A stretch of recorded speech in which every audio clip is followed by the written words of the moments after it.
This video will be a complete install of the pedal commander. We will be removing all the service panels first to get us better access to the throttle harness. Start out with removing the panel where the frunk is located, and then we are going to remove the right side service panel, and then we are going to remove the 4 screws in the panel using a 25 Torx wrench or screwdriver like I have. Now I do have my motorcycle wrapped, so you do want to be careful of scratching while doing this. So if you need to, use a towel to cover everything up while you're unscrewing. Next we will be removing the 4 push pins located where the service panel was, starting with the 1st, 2nd, 3rd, and 4th. You can use a flathead screwdriver to do this. Next, you will remove the side panel, being careful not to drop or scratch it, and then removing the key and disconnecting your negative terminal on the battery is recommended. Now you want to remove the throttle harness by pushing it towards the front of the Spyder. This was a little bit of getting used to, and it slides using that clip shown in the video. Then you want to rotate the harness to expose the white retainer clip. Next, you want to use a flathead screwdriver to pry it up just a little bit and undo that white retainer clip. Next, push down on the clip and pull out the harness, separating it from the male and female connection.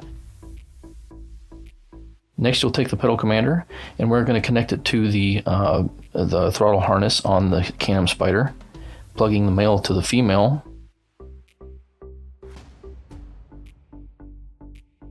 And then the female to the male. Next, we want to put the white retainer clip back in, and then we're going to put the harness back onto the bike, sliding it towards the back. And it does take a little bit of adjustment to get this in just the right spot, but you do want to push it until you feel a click or it stops.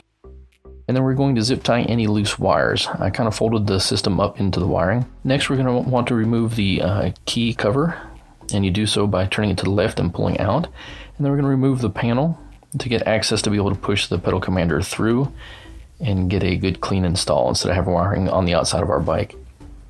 Now you're going to carefully fish the pedal commander through the bike. Basically, you're going to go around the gas tank and come up through that opening in the service panel.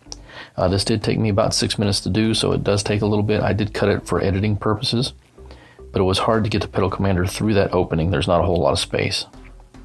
So after putting it through and pulling the wire through, you want to reinstall the panel and then reinstall the key protector by inserting it and turning it to the right. Now for me, I zip tied my pedal commander wire to the wire that goes up on the left side of my bike to the controls. Next, we're going to use the alcohol wipe that was included in the pedal commander box to wipe everything down, starting with the little clip that comes with the pedal commander. And then the spot that I want to locate it at is where the handlebars are attached. So wipe everything down good, give it enough time to dry. Next, we're going to remove the protective paper that's on the Velcro. This does have an adhesive backing that sticks to the bike and the clip as well. So I started out by putting it on the clip that is used for the pedal commander. Squeeze it pretty tight, make sure that it is sealed. It is best to make sure that it is warm whenever you're doing this. And then I removed the backing from the other side of the Velcro and attached it to the bike.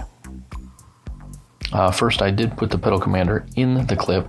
That way it's easier to have everything ready and I don't have to pull it apart or wiggle it whenever installing it. Do make sure that you try it out before putting the panels back on to make sure that it works. Start the installation process of all the panels.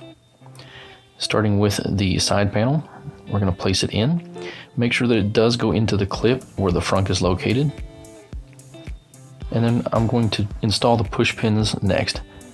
All 4 push pins at the top by simply just pressing down on them. Next, you'll want to put the 4 screws back into the panel, being sure not to over tighten. I don't have any torque settings for these, but you do want to get them just tight enough to where they're not loose, and you don't want to get them too tight to where it strips out anything on the screws or the panel, because the panel is plastic. Now place the service panel back in, and then you'll place the service panel back in on the front, making sure that you do connect your battery back if you did disconnect your negative terminal, and you simply just push this into place. There are 2 little clips in the front. Thank you to everyone who has subscribed, and if you haven't subscribed yet, please do so and hit that notification bell for future videos. Your support does help make these videos possible.